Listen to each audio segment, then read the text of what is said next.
Saskibaloi txapelketak ekarri ditu gurera, baina gaur gure kulturan murgildu dira.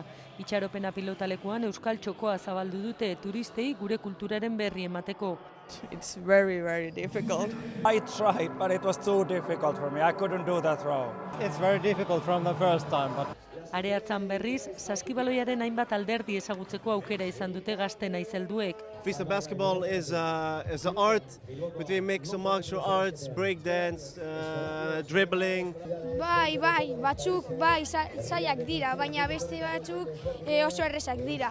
Bilbon ez da partidarik izan gaur, baina txapelketak aurrera segitzen du eta pantailan saskibaloia ikusiz, hiriaz gozatzeko baliatu dute jaieguna finlandiarrek.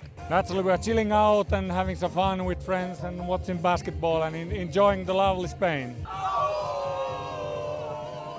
Saskibaloia bakarrik ez, egun hauetan gurean diren atzerritarrek gure kulturaz gozatzeko aukera ere badut, eta hain zuzen ere, gaur arratsaleko 8 eta 4 aurrera, hemen Areatzan kontzertu bikoitza izango dute. Batetik, Klaxons talde ingelesa eta bestetik We Are Standard getxostarrak.